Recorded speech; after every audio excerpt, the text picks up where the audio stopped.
location we can think of.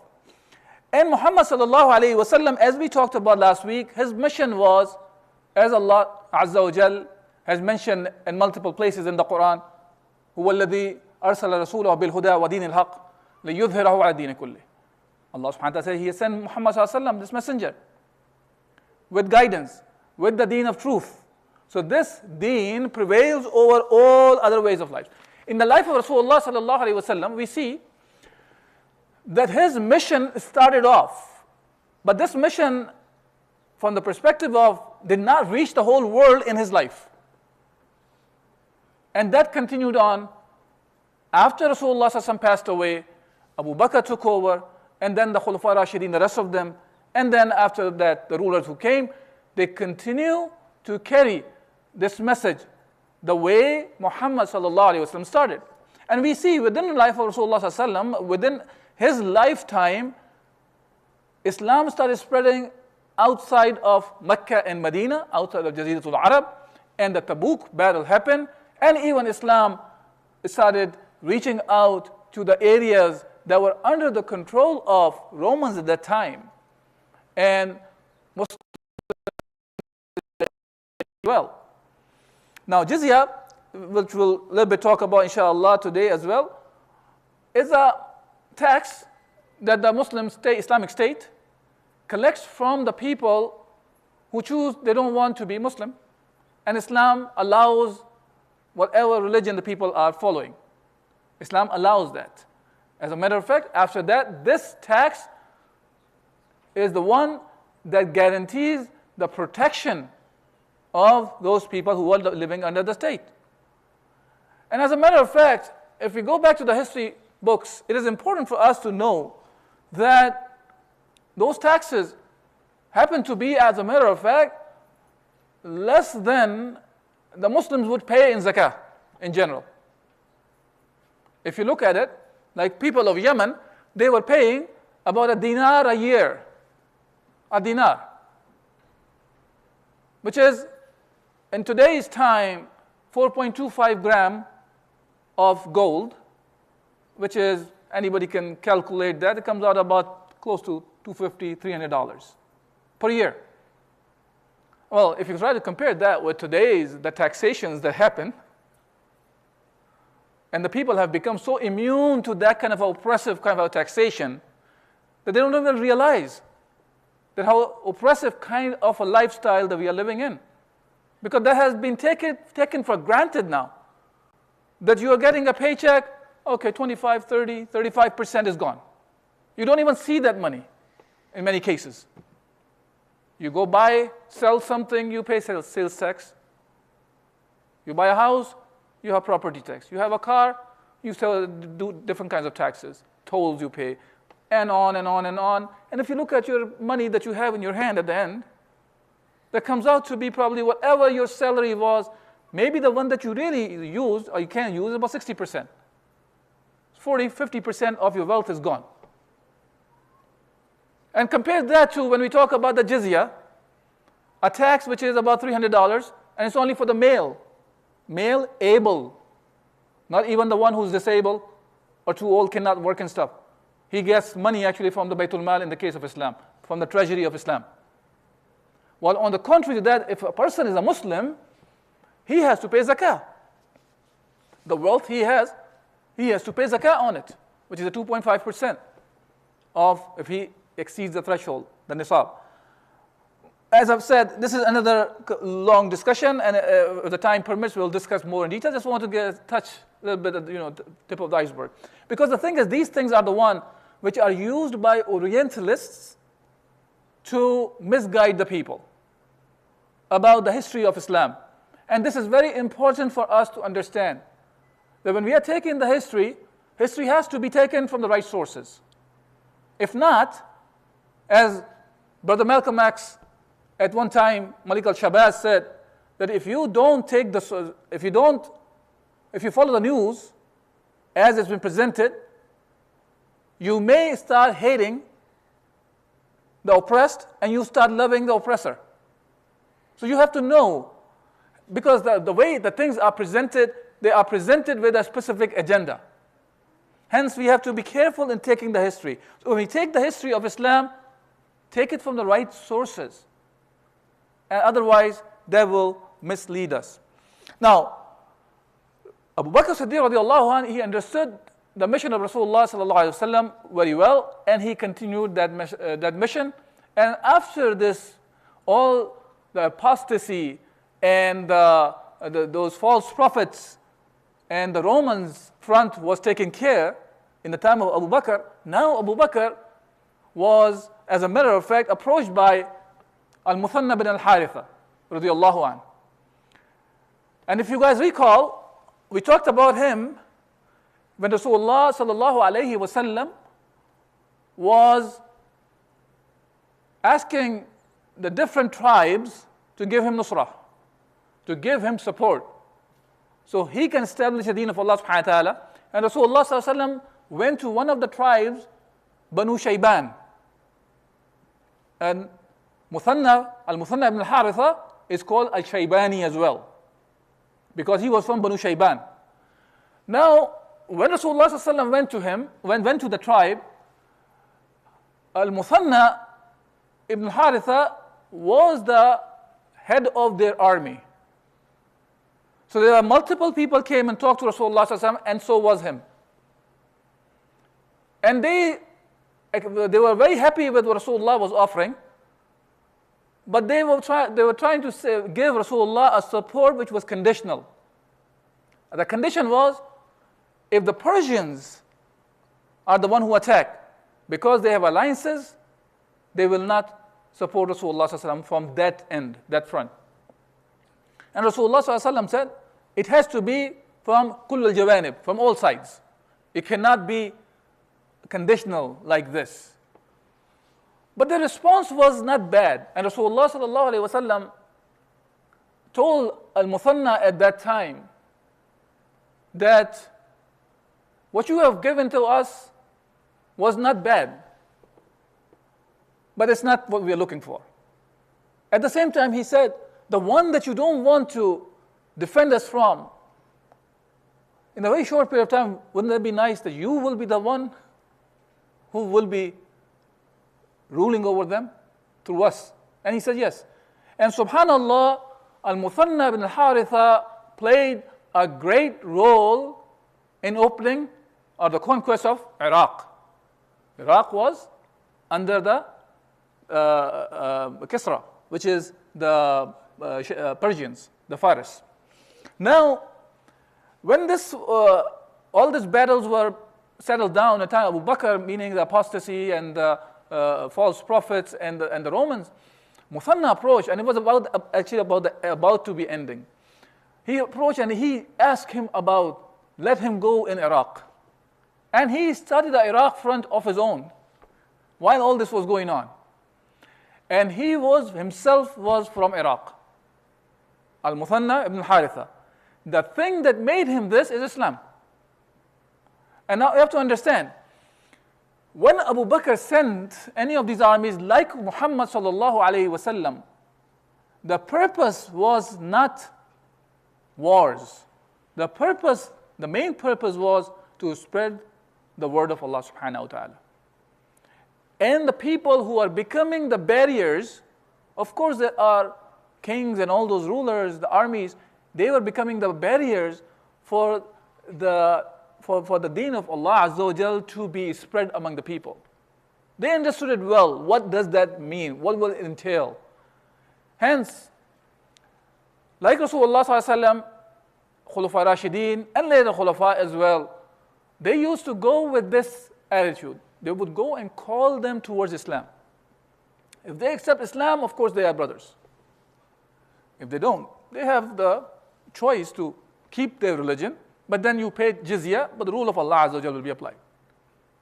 And then the third thing was, if nothing happens, then that's the war between those armies, not the civilians or anything.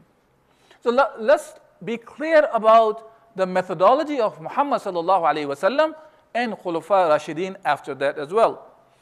And Rasulullah sallallahu alayhi wa sallam, in one of the hadith reported by Adi bin Hatim radiyallahu an, he says, فَوَالَّذِي نَفْسِي بِيَدِهِ ليتمنى الله هذا الأمر حتى تخرج الدعينة من الحيرة حتى تطوف بالبيت في غير جوار أحد وَلَتَفْتَحُنَّ كُنُوزَ كِسْرَى bin Hurmuz. Rasulullah said, by one who has my soul in his hand, Allah will complete this affair until a woman will travel from Hira until reach Mecca and perform tawaf around the Kaaba, having undergone journey without being under any person's protection, and you will indeed gain through war the treasures of Kisra bin Hurmuz.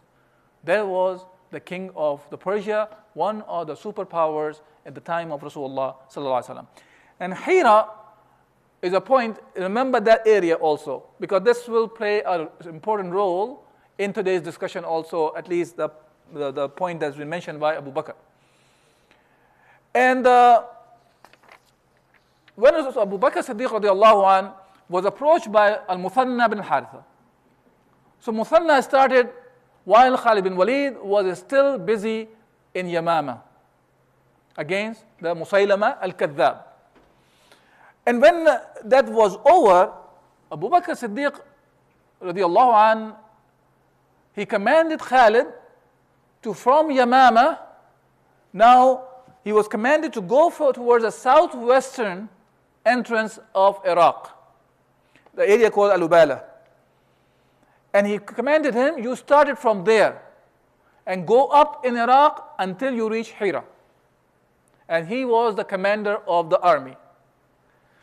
Then he said, he sent another army, which is under the leadership of Iyad ibn Ghanam, radiallahu anh. And his army, and he was at the area called between the Hijaz and Nabaj. He was in a small town which was situated halfway from Mecca to Basra. He told him, now he was supposed to enter from the northeastern end. So see that, one is southwest is this way, southwest from my side, and northeast from here. And they're both supposed to go from two ends and meet in the middle area called Hira. And Hira had a very important location when it comes to Iraq. All the main roads and main paths would go from Hira to the rest of the Iraq. And especially the main area, which is Madain. Madain was the place for the Kisra, if you want to call the Asima or the capital for them. The king is residing there. Now, Abu Bakr Siddiq radiallahu anh, and subhanAllah, this is something very important to understand about his life. And this is, even though you don't have any of these current technologies for you to contact all the people like this, live contact, like you're sitting in the control room and you are giving instructions from control room. You don't have anything like that. There is no phone. There is no means of communication like today, internet or TV or this or that. The fastest thing is whatever the fastest horse can go or the camel can go. And the way you read about that, you feel like as if he is picturizing the whole map in front of him and he can see the army, how they are moving. And he told them, he gave some instructions to them. First to Khalid bin Walid, he gave one of the most important instructions. He said, anybody who was a murtad, who was an apostate, he is not supposed to be part of the army. Even if he has accepted Islam, until we have a clear picture about these people. So they are not supposed to be part of the army of Khalid bin Walid. Nobody was forced to fight. Anybody who wants to willingly go of his own, he will go. And was told to Khalid bin Walid, on your way, you motivate the people, whoever joins, they will join with you. And he was able to gather a substantial amount of army while heading towards Al-Ubala, the southwestern end of the Iraq where he was entering from. And similar instructions were given to Iyad as well. One of the instructions that he gave to Iyad and Khalid bin Walid was this: that both of you move towards the Hira in the middle, but whoever reaches Hira first, he will be in charge of both the armies together. So he's creating a competition between those two armies within the Muslims. And this is a good kind of a competition for the khair. Remember that these wars and these battles are not plundering the wealth of the poor or people. It is about conveying the message and move forward and just removing the obstacles which are coming in to convey the message. Okay? And then Abu Bakr Siddiq, he also sent a third army. Now the third army was under Al-Muthanna ibn al-Haritha. Remember, Al-Muthanna ibn al-Haritha was already engaged. Now Al-Muthanna, when he was engaged, he realized that he is not strong enough, the enforcement that he has is not enough. So he sent his brother Mas'ud. He sent back to Mas'ud ibn al-Haritha, to Abu Bakr, and asked for reinforcement. Instead of sending reinforcements to Muthanna, Abu Bakr said to Muthanna that he is sending the army of Khalid bin Walid is coming, and you will obey Khalid bin Walid until Allah subhanahu wa ta'ala gives the success, and then we'll see from there. So now Muthanna will go under the leadership of Khalid bin Walid radiallahu anh. Now while all this was happening, he, by the way, remember that even though Al-Muthanna himself was from Banu Shayban, he was one of the leaders, he was from Iraq, he was aware of the area and all those things, you don't find any kind of arrogance coming out of him, that I am the one who was there first. How can Khalid bin Walid can become the leader over him? And Abu Bakr also was, this is the key thing of Abu Bakr, how he played, how he used all these people in the proper manner. He reminded him about that do not disobey the commands of Khalid ibn Walid, because he is from the ones that Allah subhanahu wa ta'ala talks about. Muhammadun Rasulullahi walladina ma'ahu ashiddau al-kuffar rahmahu baynahum. Abu Bakr reminded him, look, what Allah is mentioning about Muhammad sallallahu alaihi wasallam and the people around him, Khalid was one of them. Allah is talking about Khalid is inclusive of in this verse. Hence, obey Khalid ibn Walid radiallahu anh. Now, when all this was happening, one of the people from Al-Muthanna ibn al-Haritha, his name was Madhur, he kind of defected from the army.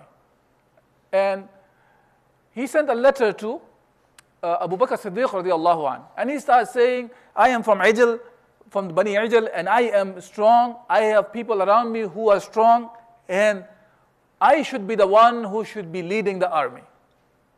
See, this is the part that we have to understand and learn from. That the human factor is involved with the Sahaba Ridwanullah alayhim too. Abu Bakr was dealing with the people, with the humans. It's not like this, that the people who were around Abu Bakr Siddiq radiallahu anh, they were just, they had no will of doing other than what Allah has commanded. They had the choice as well. And we find these kind of things. So now here, Madhur, he sent the letter like this. Now Al-Muthanna al-Haritha, he was aware of it. And he sent the letter to Abu Bakr as well about Madhur. And he wanted to let him know that this guy will be coming, who has left us. He's not that strong, meaning he does not have that much of that many followers around him. Now, Abu Bakr Siddiq radiallahu anh, remember that for making a judgment between two parties, you have to have two parties in front of you and all the facts around you. Now, this is a war situation going on. This is where you see the smart thinking of Abu Bakr Siddiq radiallahu anh. Abu Bakr told Madhur that you go under the leadership of Khalid ibn al-Walid now. So he's not under the leadership of, because he's also from Iraq. He's not under the leadership of Al-Muthanna ibn al-Haritha. And Al-Muthanna was already told that when you get to Khalid ibn Walid, you are also under Khalid ibn Walid radiallahu anh. So he did not want this kind of friction to cause any kind of a problem within the army at that time. That could have been settled later on. So hence, he took care of both of them. Al-Muthanna and Madhur, both of them were fighting for the same cause now. Now, today, we will not talk about the result of the conquest of Iraq. That we'll talk about next week. But I want to make sure that we leave with the right lessons for us to learn from what happened in this case. One, the swift thinking of Abu Bakr Siddiq radiallahu anh.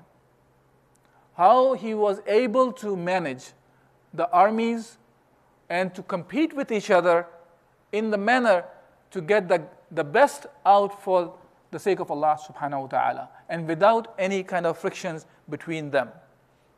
The strategies that he built, especially one army is coming from the southwest and one is coming from the northeast. This is keeping the enemy busy from both sides. So that creates a chaos from the army perspective, from the enemy's army. And hence, in a very short period of time, Abu Bakr Siddiq radiallahu anh was able to open Iraq. And we see that how Al-Muthanna ibn al-Haritha radiallahu anh played one of the greatest roles, and he fulfilled one of the prophecies that Muhammad sallallahu alayhi wasallam made at the time when he went to Banu Shayban and asking for Nusra. Remember that also, at that time, Rasulullah sallallahu alayhi wasallam was allowed, they were giving him the Nusra with a condition. They were allowing him to implement the deen of Allah subhanahu wa ta'ala. But with the condition, we will not support you against the Persians. Rasulullah sallallahu alayhi wasallam declined it. Compare that to the status quo of today of ours. Forget about implementation of Islam.